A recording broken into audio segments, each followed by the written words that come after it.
अभी 2023 खत्म भी नहीं हुआ है और बीजेपी को इसी साल 8 बड़े झटके लग चुके हैं। अब ऐसा बोला जा सकता है कि ये साल बीजेपी के लिए मुश्किलों भरा साल रहा है।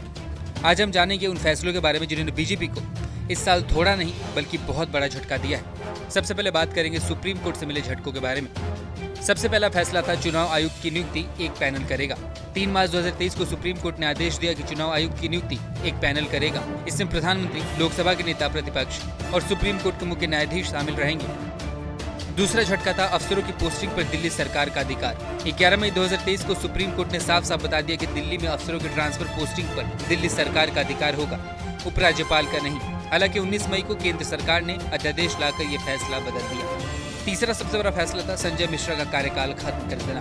11 जुलाई 2023 को सुप्रीम कोर्ट ने ईडी के डायरेक्टर संजय मिश्रा का कार्यकाल तीसरी बार बढ़ाने का केंद्र का फैसला गैर कानूनी करार दिया। सरकार की मिन्नतों के बाद कोर्ट ने कहा कि 15 सितंबर की आधी रात उनका कार्यकाल खत्म हो जाएगा। चौथा सबसे बड़ा फैसला था मणिपुर हिंसा पर स्वतः संज्ञान लेना। 20 जुलाई 2023 को सुप्रीम कोर्ट ने मणिपुर हिंसा का स्वतः संज्ञान लेते हुए कहा कि अगर सरकार कुछ नहीं करती तो उसमें दखल देना पड़ेगा। जवाब में केंद्र ने कहा था कि मामले की जांच सीबीआई को दे दी गई है। कोर्ट ने सरकार से कई तीखे सवाल भी पूछे थे। पांचवा सबसे बड़ा फैसला था राहुल गांधी की दोष सिद्धि पर रोक। अगस्त 2023 को सुप्रीम कोर्ट ने मोदी सड़ने वाले मामले में राहुल गांधी की दोष सिद्धि पर रोक लगा दी थी। 133 दिन पहले सूरत की मजिस्ट्रेट कोर्ट ने इसी मामले में राहुल गांधी को 2 साल की सजा सुनाई थी। जल्द ही राहुल फिर से सांसद घोषित होंगे, सरकारी आवास भी मिलेगा और चुनाव भी अब लड़ सकेंगे। अब बात कर लेते हैं चुनाव की। इस साल का चुनावी सीजन भी बीजेपी के लिए उतना अच्छा नहीं रहा है। बीजेपी इस साल हिमाचल, कर्नाटक, एमसीडी जैसे इंपॉर्टेंट इलेक्शंस हार चुकी है।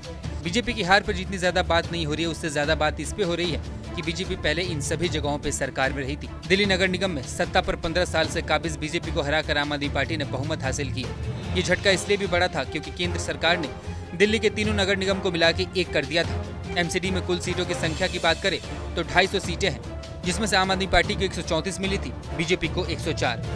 वही अगर हिमाचल प्रदेश की बात करें तो हिमाचल प्रदेश के 2017 विधानसभा चुनाव में 44 सीटें जीतने वाली बीजेपी इस बार महज 25 सीटों पर ही सिमट गई। पूर्ण बहुमत के साथ कांग्रेस ने सरकार बनाई। आपको बता दें हिमाचल विधानसभा की कुल सीटों की संख्या 68 है, जिसमें से बीजेपी को 25 सीटें मिली, वहीं कांग्रेस को 40 सीटें मिली। वहीं अगर बात कर्नाटक विधानसभा चुनाव की करें तो कर्नाटक विधानसभा चुनाव में सत्ताधारी बीजेपी को हराकर कांग्रेस ने पूर्ण बहुमत से सरकार बनाई। कर्नाटक में विधानसभा की कुल सीटों की बात करें तो यहाँ पे 224 सीटों की संख्या है, जिनमें से बीजेपी को सिर्फ 66 सीटें मिली थी, वहीं कांग्रेस ने 135 सीटें अपने नाम की थी। नमस्कार, मैं हूं मानक गुप्ता।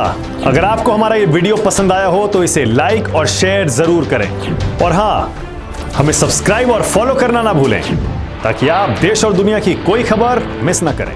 तो जुड़े रहिए हमारे साथ और देखते रहिए न्यूज़ 24।